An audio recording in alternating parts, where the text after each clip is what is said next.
Monsieur le maire, mes chers collègues, notre commune a donc été choisie parmi 222 communes qui sont susceptibles d'accueillir ce dispositif qui s'appelle Action Cœur de Ville.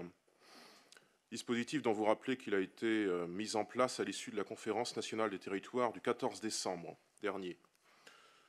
Nous n'oserions pas dire que notre commune a eu le privilège d'être choisie, parce que être choisie en la circonstance fait la démonstration non seulement d'un écart vis-à-vis du standard de développement des communes de taille moyenne, mais encore d'un manquement et même d'un recul.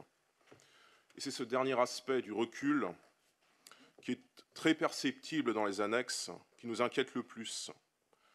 Nous parlons ici des diverses régressions abstraites ou matérielles, économiques, démographiques ou d'image dont souffre ces dernières années notre centre-ville, en dépit bien sûr de la reprise encourageante et bienvenue d'autres quartiers nazériens.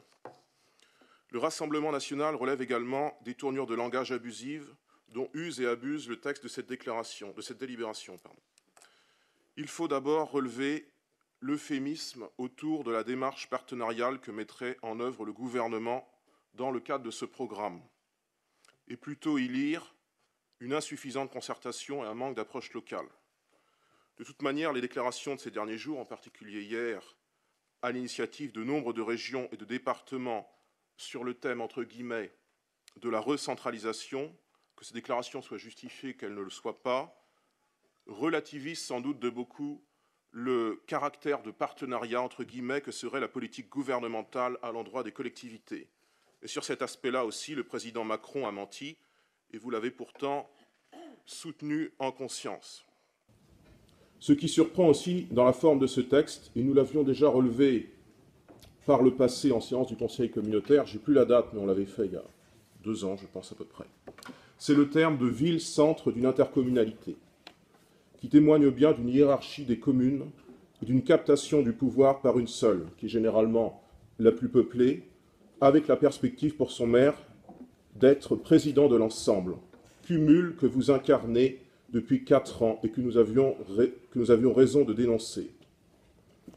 Plus inquiétant, l'expression commune-centre et leur intercommunalité laisse entendre implicitement que l'intercommunalité ne désigne en fait que la périphérie d'une grande commune, qui Saint-Nazaire, qui Nantes par exemple.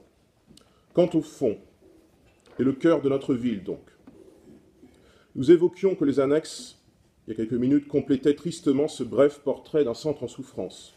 Et par différentes statistiques, on y découvre en effet un centre-ville qui a un temps été en dépopulation, moins 7% d'habitants entre 2006 et 2011, même si je pense que c'est moins vrai, voire que c'est faux maintenant, mais ça l'a été, plus pauvre que la moyenne, davantage chômage aussi, se singularisant par une part importante de logements vides et ou vétustes, et accueillant finalement peu de foyers. Au reste, il faut bien sûr, pour fonder un foyer, pour fonder un commerce, pour fonder une entreprise ou n'importe quel projet de vie, il faut une condition minimale et élémentaire, à laquelle, comme souvent, le rapport fait assez peu allusion. Il y faut la sécurité, que nous nommons la première des libertés, puisqu'elle conditionne l'exercice de toutes les autres. Or, cette sécurité manque cruellement jusqu'au centre-ville de Saint-Nazaire, quartier que l'on pourrait croire moins exposé. Et ce manque de sécurité induit un manque de confiance de vos administrés sur votre capacité réelle à redynamiser le centre.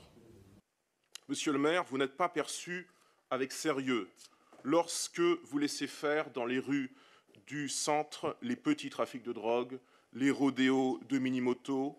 Vous n'êtes pas perçu avec sérieux lorsque vous installez des caméras de vidéoprotection fixes, qui plus est, semble-t-il, reliés à aucun centre de supervision, des centres qui pourtant, on appelle ça des CSU, qui existent à Nantes, qui existent à Saint-Herblain et qui ont fait leurs preuves. Vous n'êtes pas perçu avec sérieux lorsque vous misez tout, ou trop en tout cas, sur des médiateurs en blouson bleu, et pas assez sur une police municipale aux effectifs réduits, et que vous refusez d'armer. Et sur ce dernier point, un rapport parlementaire récent, je pense qu'il date du 10 septembre à peu près, un rapport de la majorité donne d'ailleurs tort aux maires attentistes comme vous, en préconisant parmi un panel de 78 mesures l'armement systématique des municipaux. C'est ce manque de sérieux dans votre capacité à assurer aux Nazériens une sécurité de chaque instant qui, nous le pensons, sera fermement condamnée aux échéances prochaines. Et nous voulons, pour notre part, faire rebattre le cœur de ville autour de mesures minimales de sécurité. Par exemple, 25 policiers municipaux et un véritable centre de supervision pour la vidéoprotection. Mesures de sécurité qui redonneraient ensuite la possibilité d'une vie économique, d'une vie culturelle, d'une vie touristique attendue d'un centre-ville comme le nôtre. La sécurité comme levier d'un centre-ville vivant, de même que du dynamisme des autres quartiers. Et en attendant, votre cœur de ville, nous le craignons, est creux, il est fatigué, il sollicite avec bienveillance le sans-frais des crédits gouvernementaux, les crédits que nous approuvons, bien sûr, nous ne faisons pas comme M. Vincent, qui est de plus en plus invraisemblable. Je vous rappelle, M. Vincent, que vous soutenez le gouvernement, donc vous ne pouvez pas, normalement, voter contre cette délibération. Ça prouve votre manque de sens politique et votre ineptie. Nous voterons pragmatiquement, nous approuverons cette mesure, ces crédits. Le centre-ville, donc je disais, sollicite avec bienveillance le sans-frais des crédits gouvernementaux que nous approuverons, mais le centre et la ville guettent aussi le sang neuf d'une véritable alternative politique. Monsieur le maire, mes chers collègues, merci de votre attention.